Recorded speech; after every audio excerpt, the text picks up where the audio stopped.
fighting a dragon with a thin sword. That was why I joined funny. Listening to you guys talk about, I was telling Andrew, I listened to you guys' shit last night, and you were talking about, you saw the commercial, and like why you guys joined, and I'm sitting here thinking about why I joined, and I was like, dude, if you motherfuckers only knew. Enlighten us, bro. Elaborate. Well, no, because, a lot of, when you guys came in, I was your senior Marine or whatever, but when you guys came in, and you guys were all, about the commercial, and there's a lot of, fight for your country shit. Yeah. Dude, you want the whole... there's 3 reasons I joined the Marine Corps. Small little piece of me, the patriotism thing, fight for your country, blah, blah, blah, that shit. Very, very small, minute, almost can't even see it. And then another small portion of me was my Uncle Terry, my dad's brother, told me I couldn't do it, because, I was a pothead, fucking, had a DUI at 17 and shit. Oh, you can't do it. So he's like, all right, motherfucker, I'll show you what's up. Dang, then, you came out ahead on that one. Yeah, well, I'll get to, maybe another, or whatever, I'll elaborate later, but I was originally planning, because that next day, I kid you not, that next day, I went to my nearest recruiting station, and I actually went to go enlist in the Army, and they told me no because of my DUI, and I was walking down the hallway of the recruiting station, so it's Army, Navy, Coast Guard, everything, and at the very end is the Marine Corps, and fucking Gunny, fuck, he's a Gunny now, what's his name? God, I can't, dude, he was cool as fuck, dude. But anyway, he's like, oh, hey, what's up, man? I was like, I went to go join the Army, but they didn't want me. He's like, well, fuck, you want to join the Marine Corps? Kind of looked at him, I was like, yeah, fuck it. Fucking walked in, signed papers, dude. But yeah, the main reason I enlisted, though, sorry, a little off tangent, but the main, was... Fuck, man, that was badass, bro. I know, right? Almost in the Army. And then that's a badass story. Or no, it was the day before I left for Marine Corps boot camp, June... when did I leave? June 4th or 3rd or 5th. Because I started boot camp June 6, 2006. 6606. The mark of the beast, dude. You were doomed. Anyway, the recruiters called me the day before, like, oh, you want to enlist in the Army? I was like, I'm already going to Marine Corps boot camp. Missed a chance. Fucking hung up. But yeah, the main reason, though, is growing up as a kid, dude, I was always playing with G.I. Joes, and my buddies were always doing,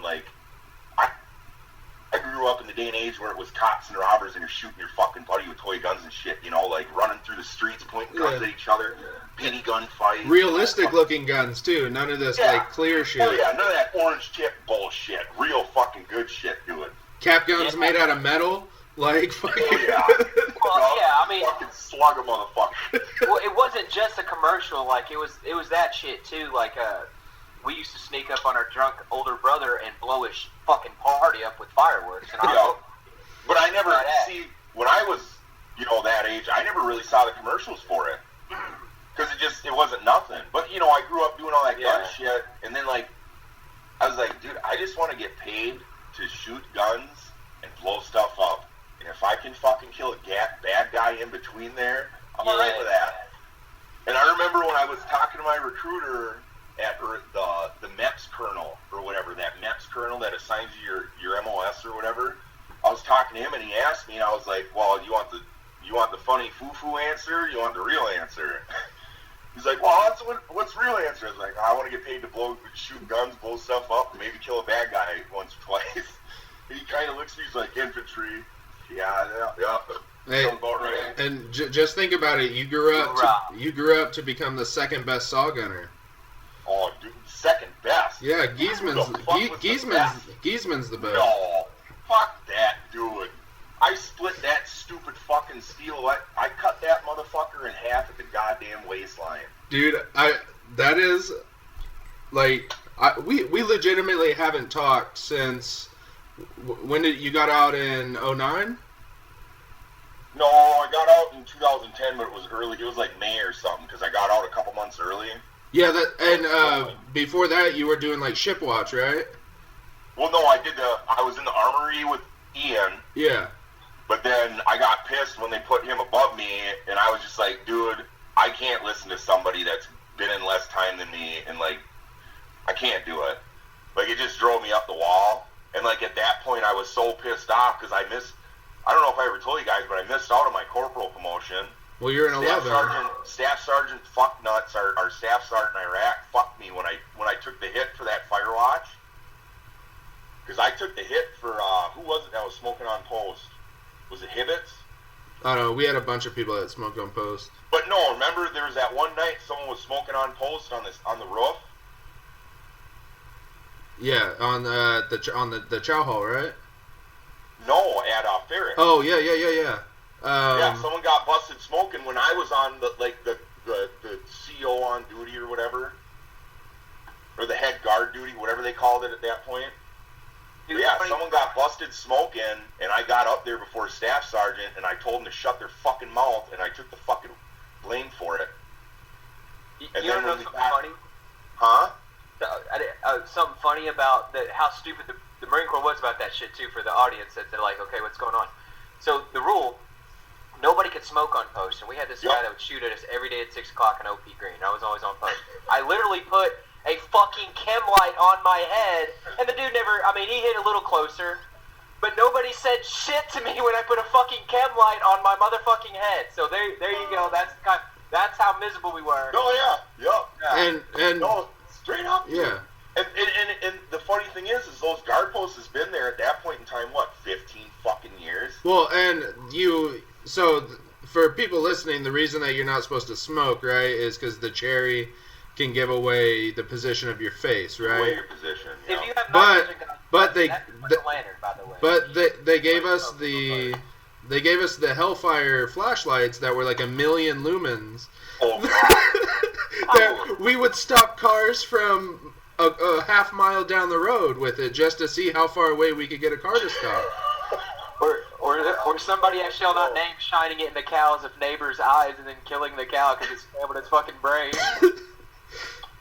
They would give us the what was that the pin flare, right? The little yeah, the pin flare. And you could we figured out, that if they fit a 5.56 round, so if you took the projectile off the round, you could basically create you would pop it and it would shoot all the gunpowder and shit out.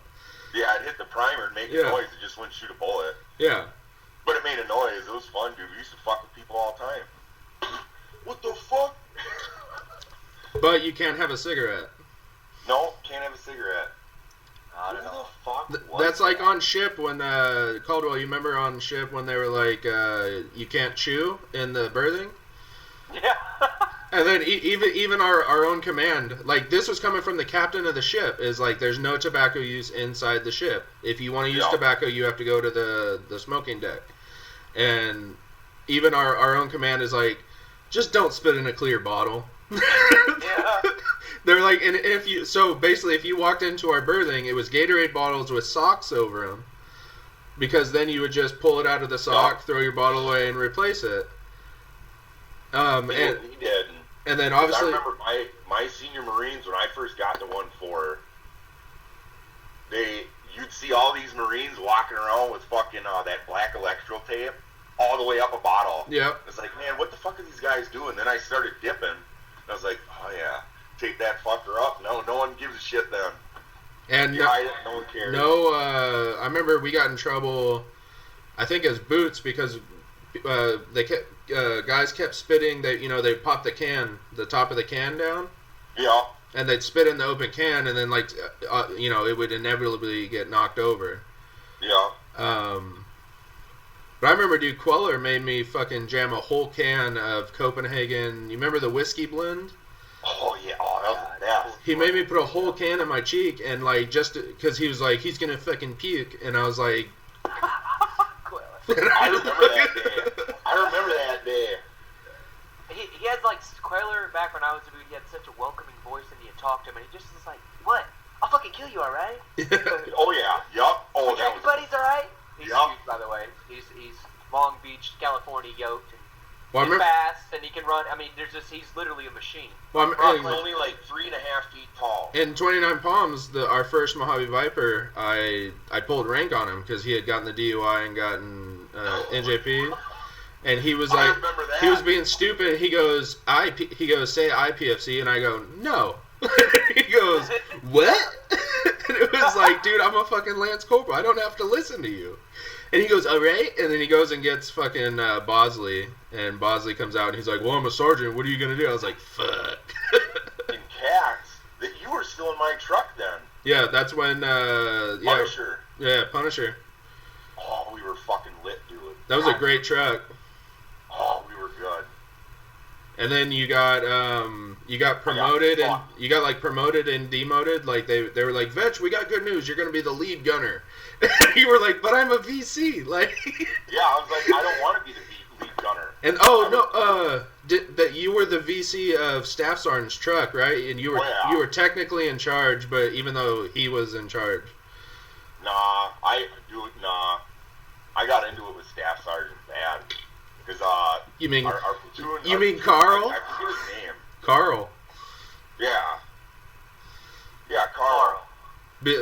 So Joey, we made our section leader was a staff sergeant. He was before he came to us like only a few months before we deployed, and he had come straight out of being an instructor at MCT. Yeah. So he was like a really he was like really shitty by the book. Yeah. But so we nicknamed him Carl so that we could talk shit about him while in front of him. So he wasn't with us during the workup then. I think he got to us like right before Mojave Viper, if I'm not wrong. It was like it was maybe. And you motherfuckers were third platoon, Or were you guys third platoon, or were you guys second? No, so you guys might have called us third platoon, but we were shit hot, dude. Our platoon was hot. Oh shit. Hey, Shady Ones wasn't so bad. That's why we were in OP Green, homie. I remember watching you guys short round a fucking Willie P round on range 400. I remember that. I wasn't there. I was doing a driving. Dude, Vetch, you remember this? So we're all, we're just sitting there. Mortars are fucking softening the target. The 11s are assaulting, and we're just sitting there. We're just standing there watching. I think first section was firing. And so they were doing Overwatch, or like moving Overwatch, and then we were like the back end, like rear in the gear type shit, waiting to get called up. Yeah. We're just chilling. And then smoking, fucking eating, whatever. So we see the mortar platoon, and all of a sudden they just start running. Yup. And we all look and we're like, what's happening? And then I think that was Fry. And then I think that's why Fry got so fucked up. Fry dropped the HDDP round, yes, and I was transporting the rounds via 7-ton. Well, all we heard over comm was short round, and we were like, oh shit. I think that was the same day that first section shot the 50 cal barrel out. And then, dude, that was so funny. Those stupid motherfuckers, I laughed so hard because I told them, I was like, who's I talking to? Who's their gunner? Their head machine gunner? Hackworth? Oh, it might have been Hackworth. Maybe. But I was like, dude, you guys got to change that barrel out. He's like, nah, we're good. And they basically shot the barrel so hot that a piece of brass basically welded itself to the inside of the chamber, and they kept fucking firing. And then the timing got way off. So they changed barrels like 20 minutes after I told them to. And then they kept firing that, and they did it to both fucking barrels. And the one, like, shot off the gun. Yeah. And it, like, shoot out and, like, hit the front of the Humvee or some shit. Yeah, it shot. It was, like, fucking just, like, bloop. And I remember sitting there, and, like, somebody brought up, like you... Because, like, you spend enough time around the guns, when they don't sound right. Oh, yeah. And so somebody goes... It's to prevent contact between the trunnion block and the fucking... Damn it, I was a machine gunner. Don't fuck me up, man. Somebody was, saying, like, you need to get on comm and, like, tell them to check their headspace and timing. And then, and then all we heard was, floop, and, like, you hear, like, we were like, oh, well, yeah, too late. So that's why Master Sergeant gave us that fucking machine. It's all about headspace and timing. Yeah. Brief. Holy shit. Hey, Caldwell. They wouldn't listen. You guys are alive. If you weren't a machine gunner, they wouldn't listen to a word you said. Like, dude, I've been around these guns as long as you. That fucker sounds fucked up. Yeah. You're an old 311. What do you know? Okay, whatever. Just because you could... the definition. I can't even think of headspace is the distance between the face of the bolt and the base of the cartridge case with the rounds fully seated in the chamber. Oh, there it was. Sorry. And that's what, if you think about it, it actually makes sense when you have the tool and you get to fucking fuck with the 50 cal headspace and timing. Well, and then timing obviously is the adjustment of the weapon so that firing takes place when recoiling parts between .020 and .116 inches out of battery. This is to prevent contact between the front end of the barrel extension and the turn-in block. Kill. Hoorah. Yeah, I got hazed so much while reciting that. I know, it's so much. It's good times, really. Shit. So, hey, Caldwell, I got a funny story. Vetch, you'll remember this.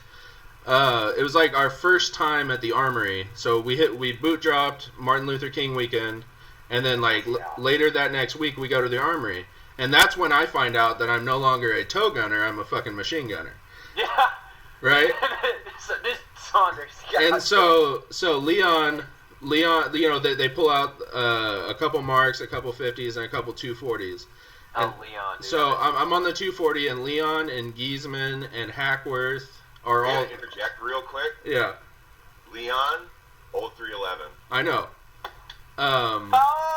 But shit. so is Giesman. Yep. So they're like screaming at me while they're like, take the fucking gun apart, take the fucking. I was like, I've never seen this weapon before. Like, I have no idea what, like, it's, you know, and so they're screaming at me and I start crying. Dude, it got. You were the one that cried in the Armory. And like, it was honestly, it was because Hackworth was in my ear whispering like how much of a piece of shit I was because I didn't know how to take, and I was gonna get everyone killed, and I was like I started crying, and they made me go stand in the corner, and then Vetch comes up to me and starts whispering in my ear like, "Little baby crying." I was like. Dude, yeah. And for those of you listening, every boot Marine gets to that point to where you're going to be embarrassed again. It's not boot camp. It's worse than boot camp. It's like the first time you ever get choked out in battle and lose, and they whisper you to sleep and you wake up. Joey, Daddy's got you. Daddy's got you. Joey, remember we were talking about how, like, when you're in SOI, you think, man, only a couple weeks and I get to be in the fleet and I'm going to be a badass. And then we'll get off, get limo, get a car. Yeah, and then all your buddies are telling you about all the shit that happens when you're a boot and how much it sucks, and you're like, that can't be real. That won't be the same for me. That's when it kicked in that I was like, I was fucking wrong. Yeah. Dude, I don't even remember when I got to get the fuck away from the barracks when I first got there. I don't even know if it was months. I don't remember, but I wasn't allowed to close my door for 2 days. Yeah, dude. Like, there was no beer. Guys, I remember being real hard on you fuckers. I remember when we You guys have probably got shat on worse, though. I mean, you know. No, dude, I was baby Jesus. I was baby Jesus. I did exactly what my senior Marines told me. I did get lit up a couple times. Yeah. But compared to, like, how I lit all of you guys up under me, dude, you got it tenfold worse than I did. Dude, we were the last of the generation kill, though. But how many times did I tell you fuckers, do what I tell you and get the shit done, and I won't give a fuck. I don't care how you do it, go do it. But we had like 12 different guys telling us to do it a different way. So it was like we're gonna piss somebody off eventually. I remember that. I used to fight with like Giesman. I used to fight with Ski. I used to fight with a lot of guys. Like, dude, you guys gotta just stick to your fucking truck and leave my guys alone because they're my fucking guys. Yeah. We used to get fights all the time over it because I think that's where we went wrong as your senior Marines, was everybody had different methods of shit, and instead of like, all right, well, I'm going to teach my guys this way, and I'm going to leave Vetch's guys alone, they bring everybody in, and then I'd just be like sitting there in the back like, God fucking damn it.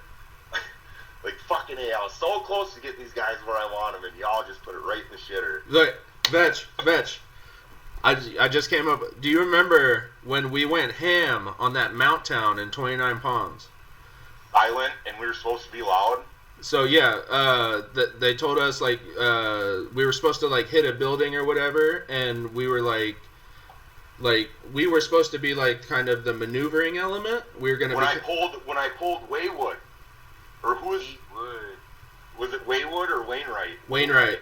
When you pulled him... I pulled Wainwright from around the corner from the grenade. Well, yeah, because I yelled, frag! And fucking we all jumped back, and they were like, holy shit, and then we assaulted the dude, and, like, we straight up, like, fucking kicked the AK across the room, and they're like, be careful, that's fucking... And we were yeah, dude. Like, we straight up, we went violent, but, like, they were like, we never thought that you guys would do it that way. Like, they didn't know where we were, because we came in, like, a different way than they assumed we would. Yeah, that guy, the one instructor said that was, like, without a doubt, the most violence of action in one of these training things that he's ever seen. Well, He went in there like it was fucking real. Dude, I was fucking yelling. I remember Andrew yelled frag, and I grabbed Wainwright, threw him around the corner, and then after the guy said, boom, we just fucking pushed. I don't remember who kicked that door in, but they fucking just laid into that door, yeah, dude. that bitch went flying. Bang, bang, bang. Dude, And then, we popped the second staircase. They thought we were going to come up the one staircase, like, in the room that he was in, the No, shooter. we went the long way. And, yeah, we went the other way so that we could clear the entire hallway. Yep. And then he, like, popped around, and somebody fucking... We ran the rabbit. We fucking, like... Dude, we did it, like, by the book. Like, it was, like, textbook shit. And That then... was man, we were so good. When we jumped, we were jumping from second floor to second floor. You remember that? In the giant village? Oh, yeah. We were going, like, because they were, like, barricading all the bottom floors so we couldn't get in. So we were like, fuck it, we'll go second floor. They said don't go on the roof. They didn't say don't go from second floor to second floor. Yeah. So That's right. We jumped through that little window or something, wasn't it? Yeah, it was like balcony to balcony through a window. So we breached through the upstairs window. And we just caught them all off guard. Like, we just... And all the coyotes and stuff were like, we don't know how you did it. Like, you guys didn't take any casualties. Like, it was insane. Yeah, because I was running this shit. Dude, you want this shit done? Let's fucking go. That's why I got pissed when Ski got sent to that old 311 school, and they didn't send me. And then when he came back and he was, like, trying to show you guys all his shit, dude, I was so, like, I mean, there's a little bit of jealousy. But I was like, man, just because I ain't a perfect PFT and all this other fucking shit, I'm missing out on all this fucking bullshit that I didn't know I'd excel at. Yeah. But, we had some good times. Yeah, I remember that. Yeah, because we hopped that balcony. Because one of you guys asked about going on the roof, didn't you? Well, you're like, nah, no going on the roof. No, I think somebody brought up, like, why don't we just go, instead of going back down, going outside, breaching, and then gaining entry that way, why don't we just go... We're like, the window right there is open. Like, let's just go through it. Yeah. It's like, yeah, fuck it, let's go. What the fuck? Yeah. We were talking the other day about when Fry went UA in the middle of middle of Mojave Viper. The day that we went out looking for them is the day that Carl almost drove their truck off the cliff. Remember when he got it high centered? I love this. Oh yeah, that fucking moron. Carl! Shit, yeah, I remember Carl. And that's the day that our platoon sergeant bounced his Kevlar off the sand. And we were like, how the hell did he, like, the next, like, 3 months was us throwing our Kevlar as hard as we could against sand, trying to figure out how he got it to bounce so high. Dude, that fucking thing was like Michael Jordan fucking slam dunk high, like, wow. Yeah, and it was like off loose sand. Like, how did you... It was like almost moon dust, and it was like... Oh, yeah. And then you... was Carl, like, scary? Was he a scary individual? No. Was Carl the white guy or the colored dude? Carl was Staff Sergeant F. Who? The white guy. Hold on. White guy. I'm going to write it down here so you guys can see it. I don't want to say his name. No, he was the one I was the VC of, right? Can you see that? Oh, yeah. Oh, my God, I forgot about that guy. The guy that got his M4 snapped in half by a fucking tank turret because he's a fucking moron.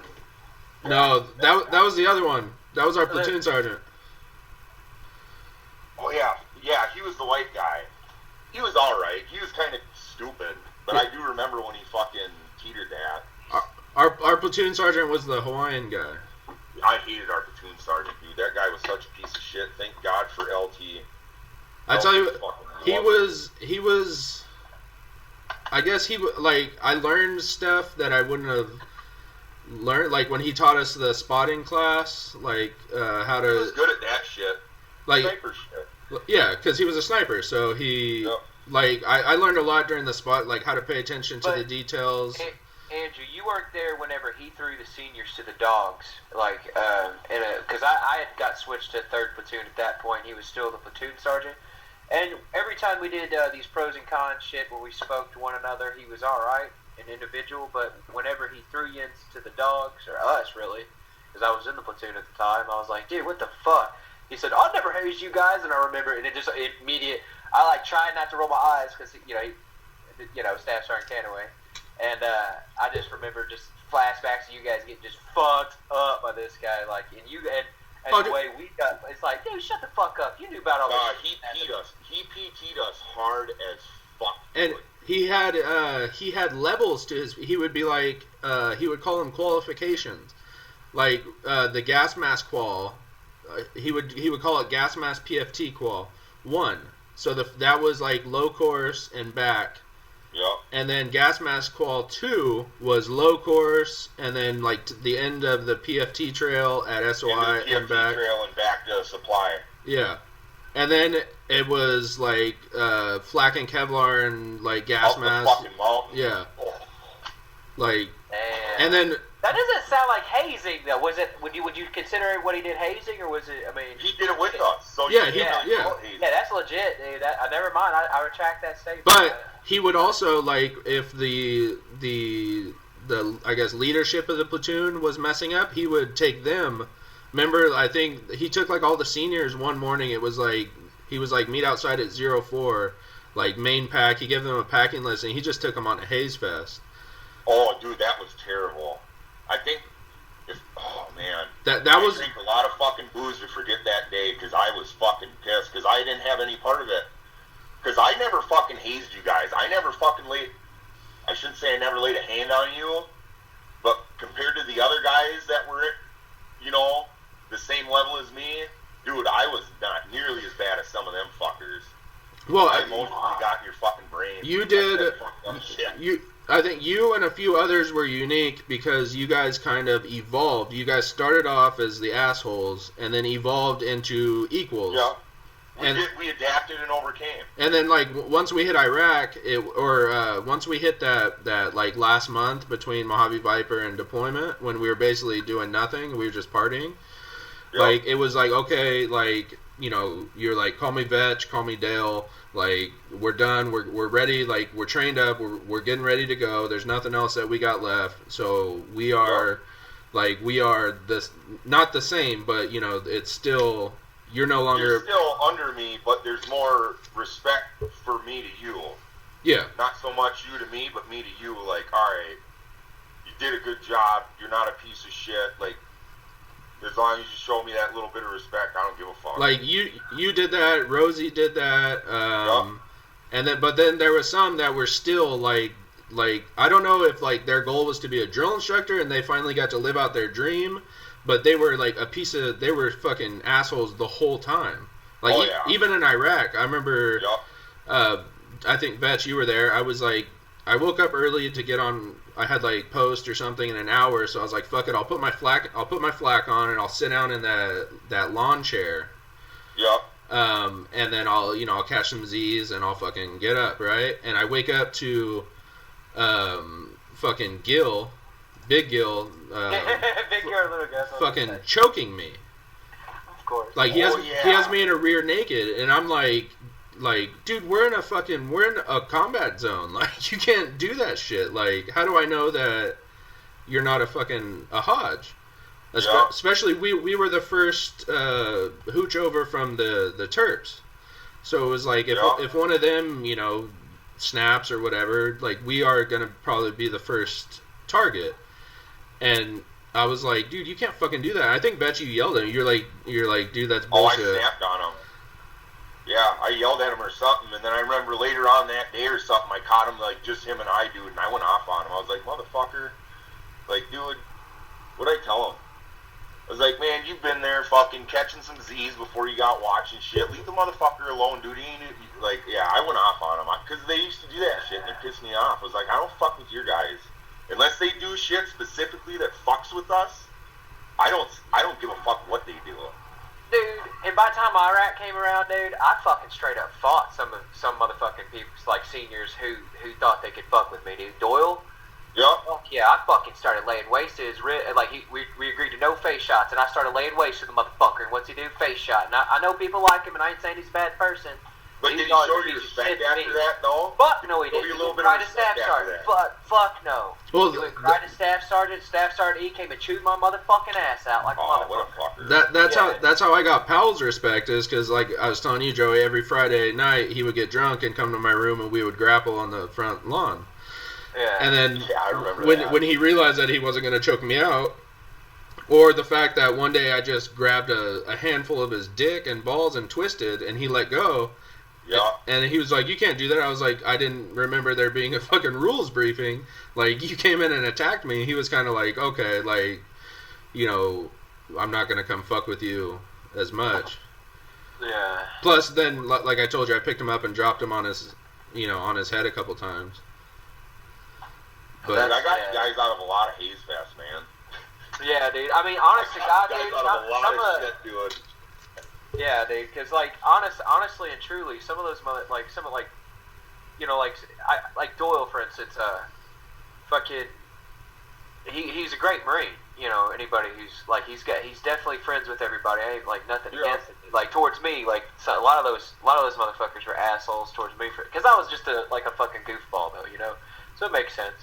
And I was a goofball in a fucking, whatever the case was. But I mean, I earned the respect of like Mendez and Muggs, and that's all I actually gave a shit about, because I knew they were badass Marines too, and I was like, fuck you. They said I was a piece of shit, and they said, so I don't give a shit about everybody else, So I thank God for my even Blanche, like I was, rolling with him, and he was always a prick, but man, he actually took me in and stood up, like, pretty much, told people I was capable, and then, so it was. Well, it was a lot of drama. It was a lot of drama, is what I was saying. It was like a man drama. We had there was like a go-between between like the seniors. Like there was the shitbag seniors that weren't even like considered seniors. Yeah. Like I'm not calling them shitbags like per se, but that's how they were seen. Like Gardner came in. Like Gunny Berry. Well, Gardner came in from 8th and I, so he was like. He had been in for, like 3.5 years, but he hadn't deployed. He had just done 8th and I. So he was like he didn't get fucked with, but he also like wasn't really allowed to tell us what to do. So he would just drink with us, and we'd be like that. Like then people would come hang out with him, and so then we got in good with them because they were like, oh, like we can drink beer and fucking hang out together. Yeah. And then there was just the seniors that were bags of shit, like fucking Harkins. Oh man. Yeah. And then like all the guys that worked in the company office, like we would be like like I remember talking to like seniors and being like, Lance Corporal fucking told me what to do, and they're like, don't listen to that motherfucker. They were like, he's on the same level as you. He works in the company office. Yeah, don't listen to that motherfucker. Yeah. Well, I don't think any of my seniors were actual pieces of shit. They just did some shitty things, and it makes sense when I think about it. Nah, we got fucked after our first deployment, because all this shit that came to fucking 3rd Platoon. Yeah. So I was like, why are we getting all these fuckers? Yeah. Yeah, and then there was several boot drops. I mean, we got several boot drops. Fucking. Yeah, it was almost like every month, every 5 weeks or so, there, like a new batch would show up, and it'd basically start all over again. Yeah. And dude. And it sucks because Caldwell, we were the first, so it was like we were the first. We got like 6 different cycles of like having to go back to 0 because our brothers fucked up, and it was like, dude, like they've been here for a day, like. Yeah, dude, and I remember fucking just like having to do, dude. I wasn't even attached to my like. I got sent to every driving school. The first field op ever. I got sent to like a satcom, and I got sent to every driving school, and I was like, and then I got harassed at the end of the day, and they're like, "Oh, those driving schools skate."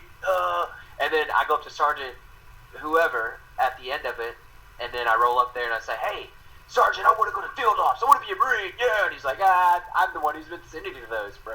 You gotta go. Shut up. I'm like, yeah. And then get the, like I said, we got to the desert, and then I caught up. We caught up. Well, it's like, because I didn't have a driver's license, so I got lucky because all the other boots got sent to Humvee driver's course, and I didn't have to go. Hey, man, and then I had to 8-drive for everybody and train everybody in the drivers, like all the boots who did drive. I had to train all those motherfuckers. When I was a boot, I didn't have a license either, and they didn't give a fuck, dude. I was in all them Humvee courses. That shit was gay, dude. I wanted to be. And then I didn't even have to drive a Humvee in Iraq. I was like, oh, sweet, I did all this fucking bullshit for nothing. Awesome.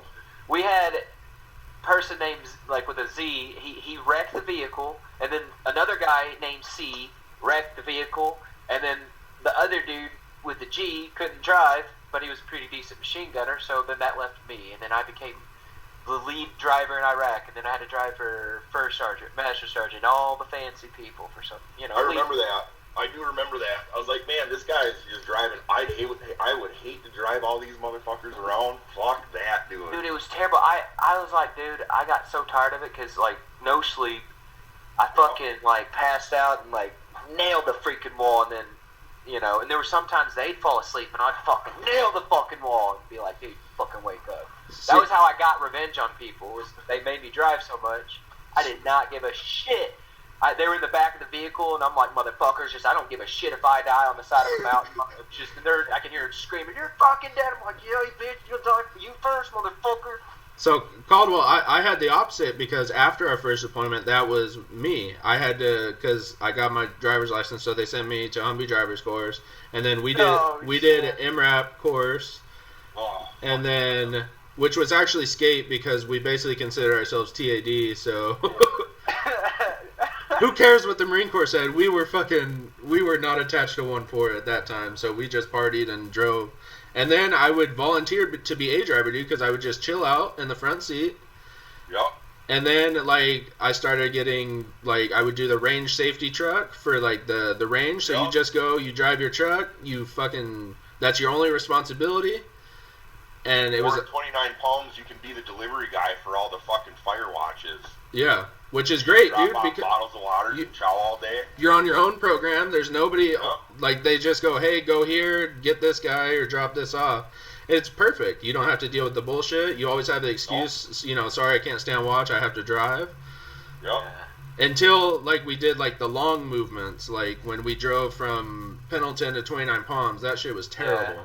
Well, hey, hold on, real quick. What was shitty about the Marine Corps. Hey, so we have less than a minute on this Zoom chat, so I'm gonna pause the recording, and I'm gonna set up a new room so we can start our time over. Yeah, I gotta piss. Okay, so take a break. I'm gonna send the. All right. So we're back. Vetch, I have a story that I need to have clarification from you because you were involved, and only one other person knows the full truth. Okay, so I think you were on Post 5, the one on top of the chow hall in Blackhawk. Yeah. And I remember being, like, out by the Connex boxes right there in front, and, like, there's a bunch of people, and we just heard probably about 15 to 20 rounds come from a belt-fed weapon. I'm the only one that knows the truth. And the story that I've heard and what'd you hear? I want to know what you heard. Was that I've never heard what anybody else heard about it. I know it. It was me up there. I was by myself. So from what I heard was that you were just bored and you just wanted to let out a rip, and so that's what happened. I mean, so people are listening. We were in the desert. There was no like there was very, very small chance that even if you did fire something out there that you would hit anybody. It was just open land. Desert tortoise, maybe we were always getting harassed about not hurting them because they wanted to die. This was Iraq. Yeah. Oh, sorry, I had to attend to some things. Yeah, this is in Black Hawk, wasn't it? Yeah. FOB Black Hawk or whatever. I think there's something whatever. Cop Black Hawk. Yeah, either way, it was in her fob. No, I was on post, and then I was so fucking bored, and like, I missed kicking fucking IEDs and like looking for bad guys and like shit like that, and I was like, yeah, fuck it, and there's like this piece of rubble, and I just fucking let her rip, dude. Alright. Then I remember Bomb came up, he's like, what the fuck, UND, blah, blah, blah. I was like, nah, dude, the bolt slipped, I don't know. And I knew, dude, I was saw gunner fucking extraordinaire. I fucking knew, I fucking let her rip. But I was like, nah, I don't know, maybe it's got a worn down sear and it fucking slipped or something, dude, I don't know. Because it was the saw, right? Huh? It was the saw, right? Yeah, they had a saw up there. And I let a burst rip into this fucking rubble. Because I was just fucking bored. I was like, I don't even give a shit, dude. I'll just tell them the fucking sear slipped, and that's what I told them. And then I remember that one Mexican sergeant. Sergeant Rodriguez? Huh? Rodriguez? Yeah. He like pulls me, he's like, what the fuck happened? I was like, dude, the sear slipped. I don't know. Well, no, you pulled the trigger. I was like, I didn't pull fucking shit, dude. I was like, go look at the fucking sear on that thing. I took it apart on there and saw it had a worn down sear. Look at the fucking sear in that thing, because I cleaned it on post. I got so bored, I cleaned the fucker spick and span clean, and then I shot it. But I was like, yeah, the sears weren't down. It probably slipped, man. It needs a new sear. Well, how the fuck do you know? I don't know. I'm an old 311, and I know I carried that fucking piece of shit for fucking damn near 3 years. I know. Well, I remember, I remember hearing it and being like, I was like, fuck, either the shit's going down, like, because the Hodge and our AO had been trying to breach our camps, right? Like, Alpha was always getting rockets shot into their camp. Yeah, they were being shithead. They were trying to get into Bahria. Like, they found the rope ladders on the outside of the berms. Yeah, Alpha got the worst of it. Yeah, and then I think Charlie found like an IEDs buried in the walls of their Hescos. And so I was like, okay, and then I was like, wait, that's post 5, that's the saw. I was like, who's on post? And somebody's like, Vetch. I was like, okay, yeah, no, I got it. Nah, dude, if we were getting in some shit, that would have been a fucking 200-round dump, and I'd be fucking woo-wee! Fucking skit margarita! No, I just got bored. Yeah, that's what I figured. Yeah. They were such we're in the desert, and we have all these rounds. I mean, and our training was literally be violent, and Iraq wasn't. It was a different story for us. It was a different story. Well, I wasn't shooting at anybody. Like I said, it was just some rubble out in the middle of the fucking desert. It's just like going to a gun range, Yeah, exactly. They're sitting there right next to you with their AKs. Come on, mister! Shooting in the air. You got to. It's fun. And we're like, no, we can't. We would love to, but. I think at one point I told somebody that there was some dude waving an AK around, and I fired warning shots or something. Well, yeah, because I just switched to the sear slip, and that's what happened. Yeah, because I heard both ways. I heard that somebody like tried to play it off as if there was somebody out there, and then by the time that the G-Boss could look out there, that he was gone. Yeah. No, bro, they actually gauged our reactions, because I remember watching videos of, I believe it was Alpha Company, getting smoke checked by some grenades, and then they what they told us is that they always hit the rear vehicle with the rock children rule, and then I no shit you not, kids hit in our neighborhood, and this had not happened, and all of a sudden, kid hits rear vehicle, and guess what? Old Shady Ones bust out. We Boondock Saints everybody, and then run the fucking kid down, and it was Big B and Little C of my truck, and both of these motherfuckers, roided motherfuckers, just running this kid's like, just running for his life. And the IPs came in. Nobody was hurt. The IPs came in. They got this kid, but I fucking shit you not, they never fucking got, except for when they came and shot at us at nighttime, or when like the trigger would slip on an IP or something like that. But yeah, but that's what you got to do though. Yeah. Oh, lay off your ass. You got to be a hard motherfucker and not give a shit. Because if you go in there all hearts and mindy 100%, you ain't coming home. That's what I'm saying. Those dude, Alpha Company and then the Army. There's some Army people in Baghdad when we were there. They got fucking smoke checked too by the same little grenades, the Russian grenades that everybody knows about from the Chris Kyle. They're shape charges. They can go through any fucking armor. They're shape charges. We were getting we got briefed about the Chinese parachute grenades.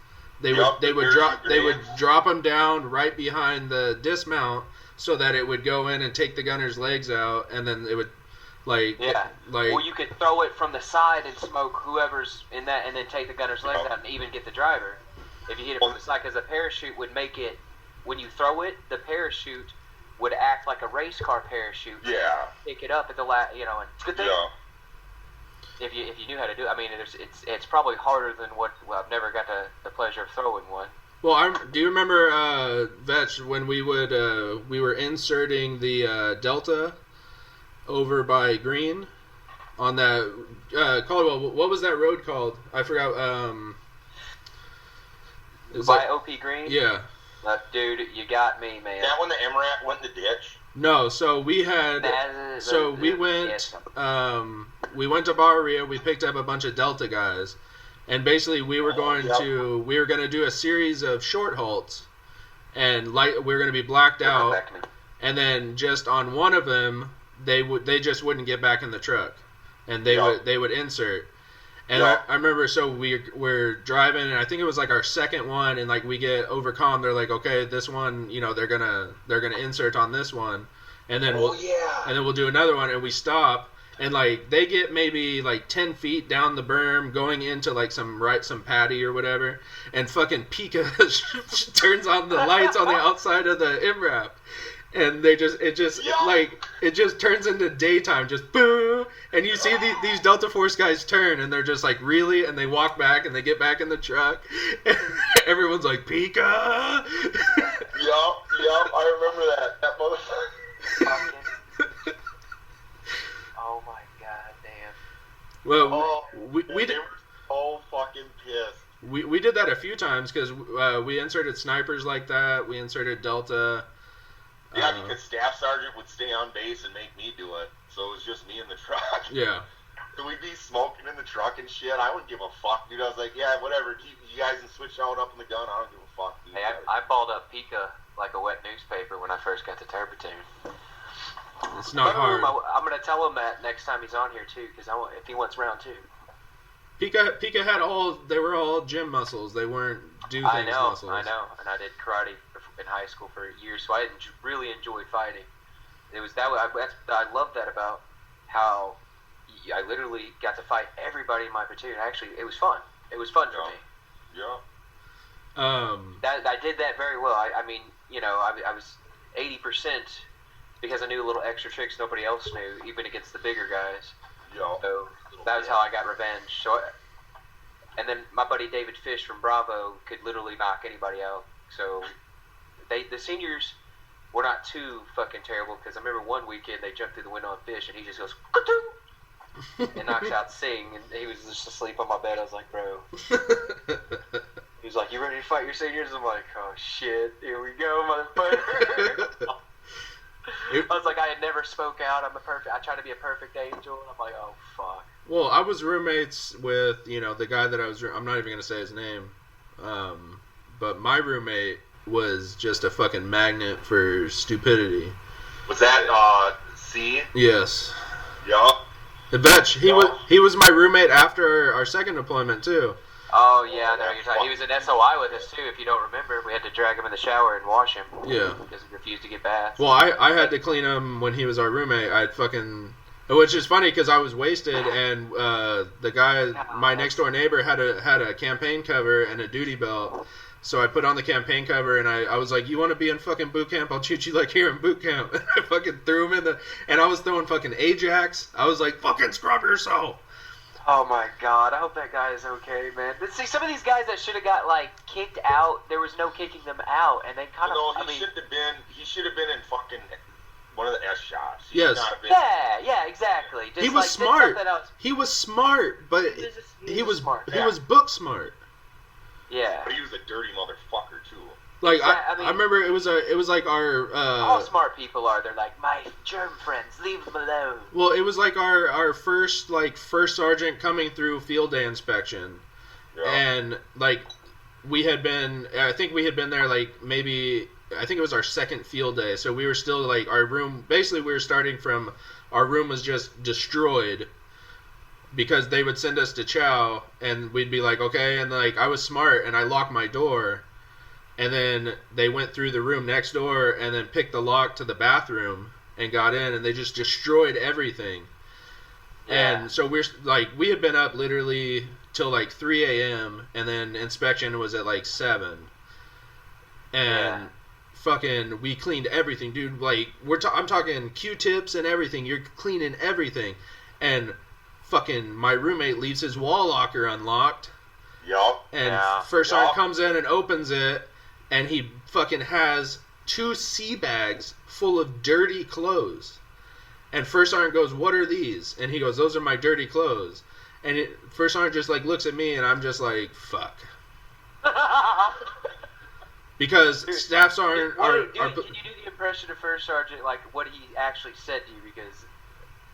Well, he basically told me like, I know fucking. There it is. Y'all motherfuckers are each other's keepers. Fucking. Staff sergeant Williams. Staff sergeant, what's that shit I'd like? Cavassier. That's right. Give me 2 shots of Cavassier and a beer, and I'm fucked up.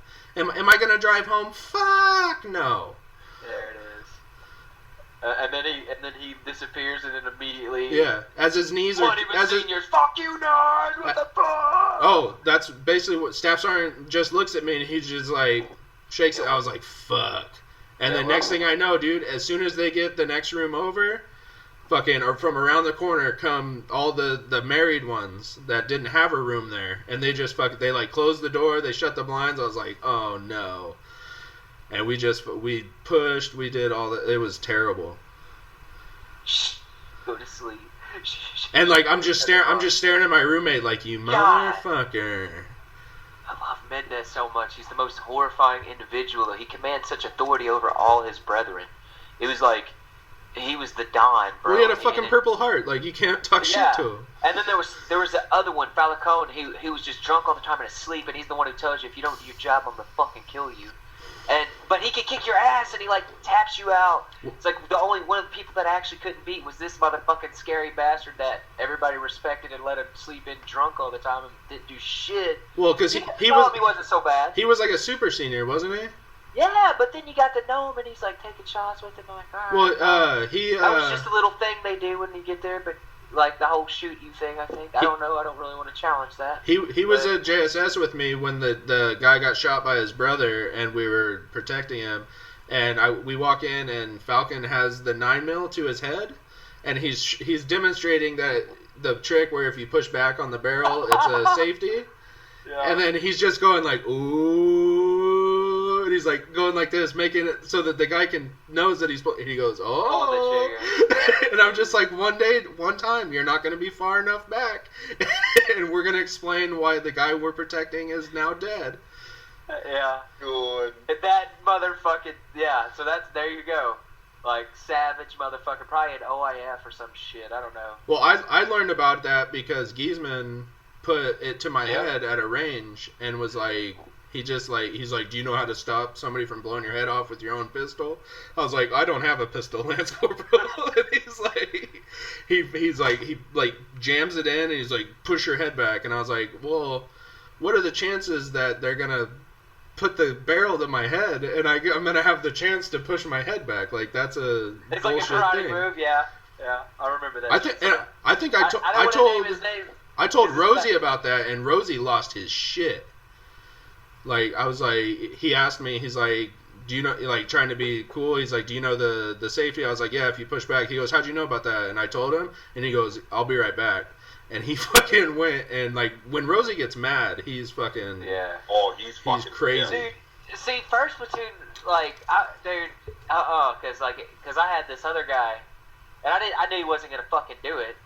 But the other one of the seniors, he'd always like fucking. I'd watch his pet go up my chest and the fucking like be around me. I was like, Marks, I wish you would motherfucking do it. Come on, bitch. They got to the point where I was like, just fucking shoot me, pussy. But I'm sick of you fucking pointing a rifle at me. What do you got to fucking point a rifle at me, dude? Well, shoot already, you bitch. I will make a point that when Giesman did this, Fuck you, there was no rounds. We were at the Mountain Town. There was no live rounds. No, we were around. in Iraq and this shit was this. But he wasn't gonna fuck. You know, that's like that was his way of being your friend. Because then he told me some stories to put me at ease, like some funny stories of him and his terrible humor, because he was the guy in high school that threw a Molotov cocktail at somebody's truck for coming into their hometown. I was like, oh. He's like, honestly, didn't think things through, and I'm sorry. I'm like, oh.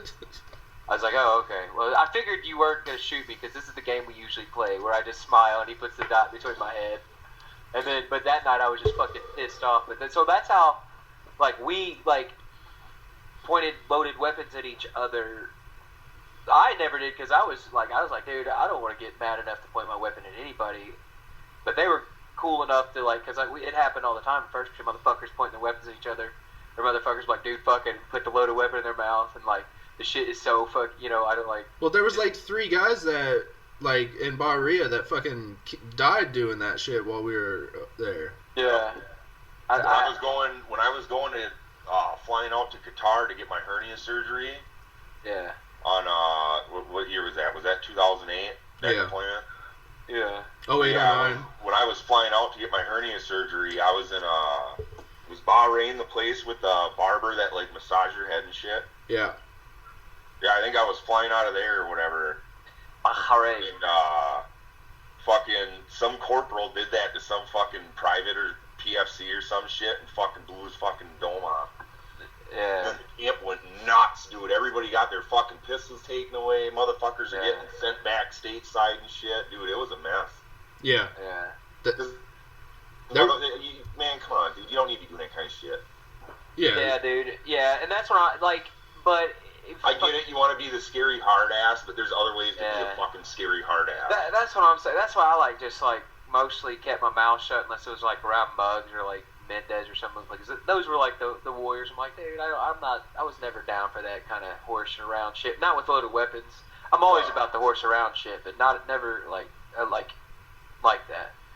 And I did not mean to. It just, the raw emotion came out, and this guy's my homie, so it's like. But that's the shit I remember getting pissed off. I remember that shit the most, yeah. But I understand it. It's like, I mean, you're just, I don't know. Yeah, that's what I'm saying. I'm complimenting you on your senior leadership, and that's what I'm saying. I didn't have somebody to fucking go flip shit on a motherfucker for me. Blanche, maybe. But Muggs left, dude. He left mid deployment. That was like that was my VC. Me and him like fist fought a couple of times, but it was nothing. It was awesome. It was nothing. He'd get mad at me and just fuck. He didn't give a shit if I could beat his ass. He'd get mad at me and just come fucking because I was in the wrong. And I'm a thick motherfucker, dude. And he just knew it, and that's how you had to get my goddamn attention. And it worked. But then he left, and then it was shitty after he left. I was like on my own. Well, but I mean, I had some homies and shit. It wasn't that bad, but you guys were badass. Like you guys had I went to Turpitude before everybody left, and then you guys had like an actual system about how you were going to take care of things, and I'm just like, what the fuck? Well, for a lot of our workup, our platoon sergeant he was at like some schools, like he would be gone for months at a time, and we would basically, it was handled on like we had. At the time, I think we had Sergeant Stofers and Sergeant Sodaro, and we would see them in the morning, and then the Lance Corporals would handle everything. Yep. Oh, we did all of it. And we trained you guys from the ground fucking up. And we would do, like, it was legitimately fun. Like, we would go do, remember the Tree of Knowledge? Back behind the basketball court. Knowledge, yes. Because, like, literally, we would go out there and we would, like, they would draw it in the mud and they'd be like, this is what we're going to do. And we'd work on, like, raids and, like, formations and stuff. And we would do mount in our barracks rooms because we would kick the doors in and go clear rooms and cut through the bathrooms and, like... We went on foot patrols around Horno and did, like, crazy shit. And, like, other people were looking at us like weirdos, but we were fucking having... Dude, loved it. And then dude, that shit was. We did do a lot of that shit too. That shit was badass. The other barracks shit we signed up to do. The barracks across the street were abandoned. So we would go in there and like it was like a straight mount town until we got kicked out, but like we had fun. But even when we get kicked out, it wasn't like I remember talking to a couple like officers on duty or whatever, and like, what are you guys doing here? Like, oh, we're just training, sir. Well, go to the fucking mountain town and see a fucking bottle. Oh, all right, cool, thanks. And then we just fucking whatever. Because what are they gonna say? Well, they're fucking training. Yeah. But that shit was fun. I love doing that kind of shit. Because you're actually doing shit, learning something. Agree, dude. What I wouldn't give just to grab some ARs and go out to the woods with a fucking pack and some homies and some deer tags, Well, and that just lay waste. We were talking about like the differences between our first workup and our second workup. Our first workup, we were literally in the field every week, basically. Yep. And then, or we were doing like day training, like when we did the immersion simulator with the paintball, the sim rounds and stuff. Yep. Sim rounds. That was warehouse. Dude, if we could have done that like once a week, that shit would have been we would have been hot shit. Yep. Compared to basically any unit. But we didn't get a lot of ammo, because I remember my first workout, we had so much ammo that right before we deployed, we had to do an ammo dump, because we had to get rid of it all. Dude, so get this. In between the first pump and the second, I didn't fire I didn't fire live rounds at all. We never did live fire. Yeah, except for in Kuwait. Yeah. Yeah.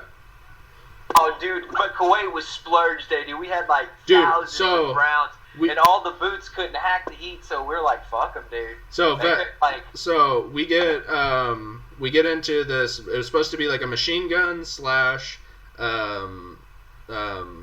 fucking rifle range. So all the machine gunners were gonna go off to the pit and shoot they were gonna do quals on the 50 and the 240.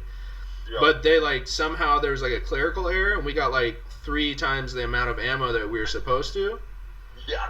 So it was supposed to be like a pallet of mix 5.56, 50 and 50 and 7.62. Oh yeah. But instead we got a whole pallet of 5.56, a whole pallet of 50, and a whole pallet of 7.62. By the way. And we were explicitly told like they're not going to come pick this shit up. You have to shoot it. We're like dude, we're already dead, dude. We went to heaven, and we even had tow missiles, saber missiles. So all of our not, I can't say all of them, but the only people that were heat casualties were the boots, because we weren't allowed to be rough on them. So they started dropping, and all the seniors are out there with like the biggest hard on we've ever had. Just we were doing full buddy team rush ranges on 3-round burst. Nice. Me and Ziegler were we were running the range for the rifles. So like in the loadout, they'd be like, "What's the loadout for the next range?" We're like, "Fill as many magazines as you have with as many rounds as you can fit in them, and don't come off the range until it's empty."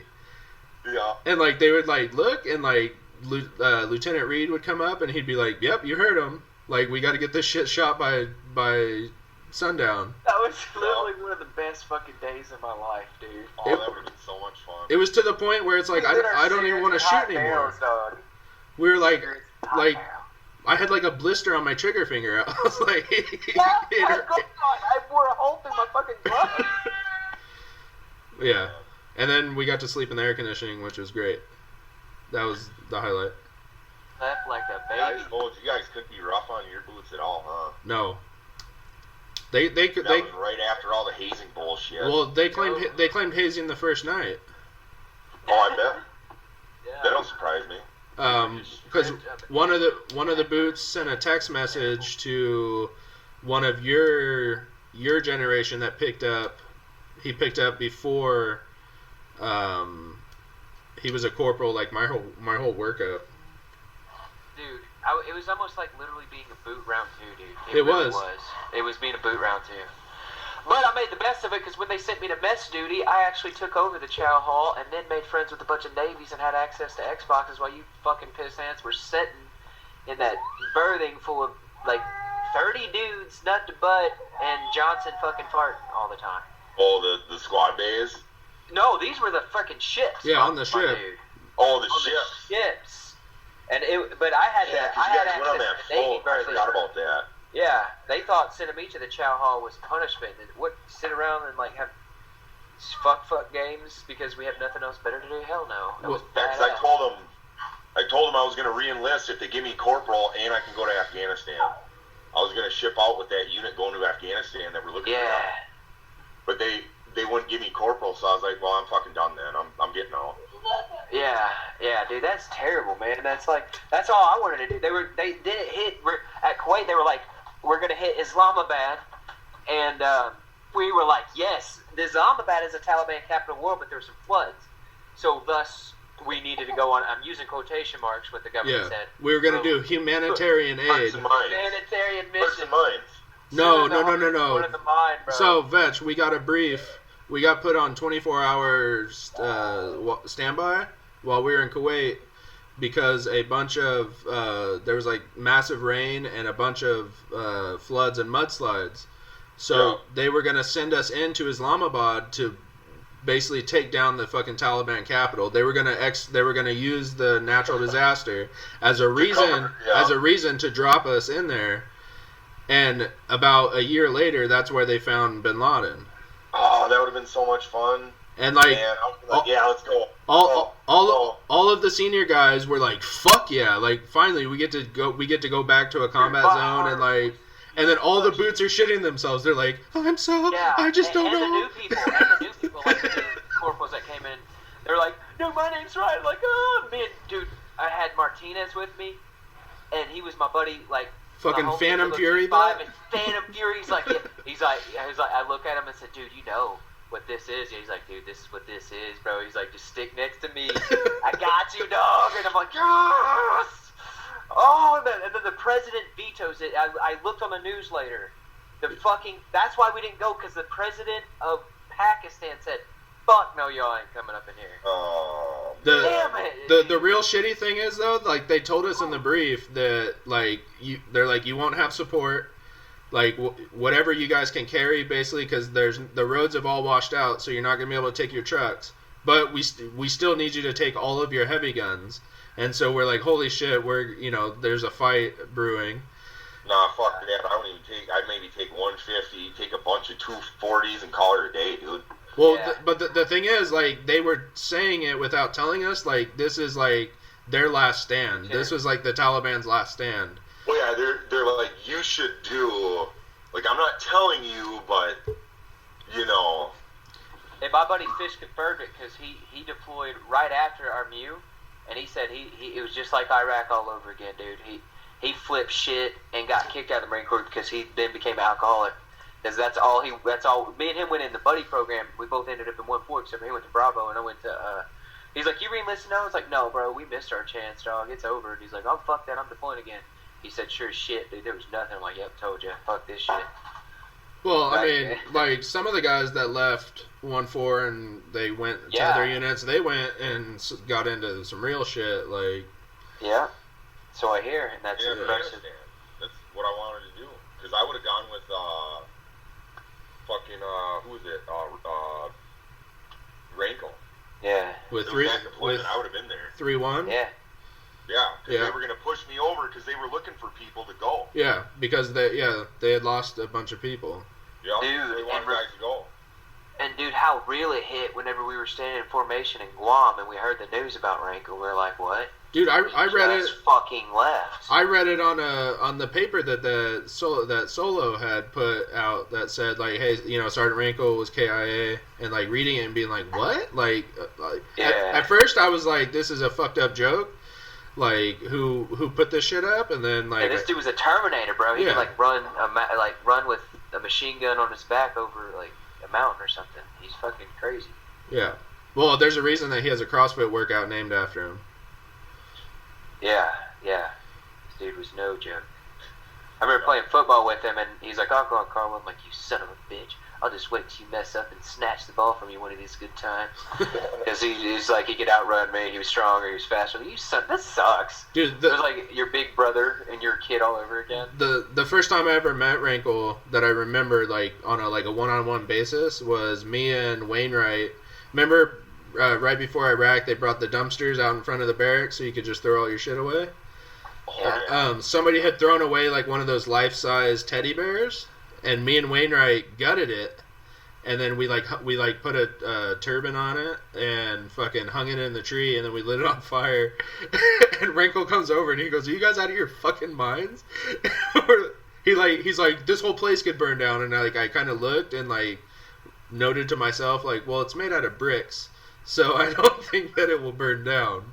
But I get the point. Like, we cut it down, we put it out, and he goes, "Who's your platoon sergeant?" I was like, "Staff Sergeant Canaway." He goes, "Do you think he would be okay?" I was like, "I don't know. Maybe." He has kind of like a sick sense of humor sometimes. Yeah. I mean, for a long time, in front of the tree in front of our barracks had an Ivan target hanging that had a beard on it. Like, it was right next to our PT logs. God. He was so hardcore about that, but shit. And dude, I remember, like, any time that he would be like, when we would be PTing and he would say it's going to be an easy day, we knew that it was going to be a sleigh fest. It was just sport. It was like I remember we got ran by another man named Carl. But his actual name was Carl, but so he was a badass we were his grand boots, and the very first run he took us on was a 7-mile run, 3-mile swimming, followed by another 5K, which is 3.5, all the way back to the barracks. That was a Canaway special, dude. That's it, yeah. Capped that shit off with 100 pull-ups. No, my God, and you know what? I would love to. I'm gonna do the Spartan race. That's what I'm trying to do, because I kind of miss that shit. As sad as it sounds, it's like really kind of that's some impressive shit we just did from being drunk all weekend. It's like, okay, today, gents, we're running 7 miles today. Just nice and easy. Just finished the mission week. I run better drunk. Yeah. Have to be and maybe an IV. The trick was you can get drunk, but you also had to take an IV. No, the trick is you have to still be drunk. You can't be coming off of your drunk. You have to be like, you have to take a few shots right before you guys take off for a run. Yeah, dude, fuck running though. Running's terrible. Vetsch, so anyway, Vetsch, like, it has been a true. Okay, so all that we went into a lot of detail. How the hell have you been, my dude? Like, how have you been adapting to this world? Are you Hold okay? on. I gotta cut in real quick. So we only have 5.5 minutes left. Do you want to start a new one, or do you guys have time? Nah, we can do it another day though. Okay. Yeah, part 2 with Vetsch and how the hell Vetsch has been. The theme is Vetsch's. How's he been surviving in the real world? And I don't know if I mentioned. Stories. Yeah. And that's exactly right. Because like memories of Vetsch was always, for me, from another perspective, from like after not being a boot anymore and not fearing Vetsch. It turns out he was a pretty badass guy playing Borderlands, just smoke checking people in the face constantly. His accuracy out of this world. Never got to see it in action on the range, but I've heard stories from Andrew here. Vetsch and Rosie have the best. The best mag flip I've ever seen. Dude, that was okay. We'll end on a quick story, dude. That reload was fucking like it was something you'd see in like an action flick, man. Because I think I threw the mag to Rosie, and he's like, "Vetsch ammo." I was like, "Yeah," and I just kind of tossed him one, and I wasn't even fucking looking, dude. Like, we're shooting, going up this little hill, training. I think we were blank shooting, but I just kind of like grab a mag and fling it. And fucking Rosie caught that thing and rocked it right in, just smooth as butter, sent the bolt forward, just kind of like looks at me with, the Rosie grin. I was behind you. I think, Caldwell, you were there, dude. We were, yeah. They were like fucking firing this way, we were firing the other way. And like, what's his name with the saw? Yeah. Those with the blank rounds, and I had a saw. And Vetsch just... was that you? I No, Vetsch threw it, and Rosie, like, straight up is, like, still engaging, catches it, fucking pass in flight, bam, da da da da, and like I remember I stopped shooting and I looked and I was just like. Was that when they had the tents, those like green tents set up in the trenches? Is that like? No, this was at I think we were assaulting like the SOI Mount Town. I think it was the SOI Mount Town because we were coming up over this berm. It was during the it was like a trap package, I think, or something like that. It was something like that. That shit was, our training was pretty sweet. I mean, like we did some pretty badass training ops, like for real. Well, I love out the boots. Yeah. They didn't want to do shit. I remember like a lot of the times, I don't know if you were with us, Andrew, but I had like Simon, and it was always just me and Simon, and we both had saws, and like it was in like the trenches, and then we had to charge like like we were doing like an L shape on this tent, and then like I forgot details of who was like going this way from the north end, and we were on the west end. And like, Simon, throw me over the freaking wall. And he throws me too hard. And I literally just fucking flip and roll up with the saw, just da-da-da-da-da-da-da-da. And then he like leaps up of it with it. He leaps up, and we go in at an X after he just like leaps up the wall because he's just, a physical beast, of course. All these physical beasts of the Marine Corps, he could just like flat jump 6 foot, big black dude, of course. And then so we're rolling in an X where he's got me on this side and I got him on that side. It was just, that we did some pretty good. There was some boots who actually lasted through the desert heat and actually enjoyed the shot. They weren't all bad, but yeah. Damn, dude, you and Rosie was like always. I was just like a nerd, just like look at it, watching. That's how I felt all the time in 3rd Platoon. It was just like because you were there and the other guy, Kay, Mr. Penis, and Leon. And how crazy Leon was, and then you just had to finally just fight him. So then you like, oh yeah, just fight him. He's cool. Yeah, it's all right. Yeah. So a lot of good stories. We gotta do this again soon. We'll get on here and we'll continue the Vetsch Chronicles episode 2. Yeah, the Vetsch Chronicles. Yeah, man, for sure. It's an honor, brother. It's seriously an honor to have you here, for real. It's damn good to see your face, brother. You son of a bitch, 80s action movie. That was our generation, too. We all grew up watching the fucking Predator, Terminator, Rambo. All of us religiously watched that shit in the fleet, too. It's like, did you see this here? Yeah. Boondock Saints was pretty tight. RoboCop. Yeah, RoboCop. Well, Vetch and I would watch fucked up movies, but like we would watch all the Rob Zombie movies and shit. Yeah. The Rob Zombie flicks, dude. Okay. That was fun.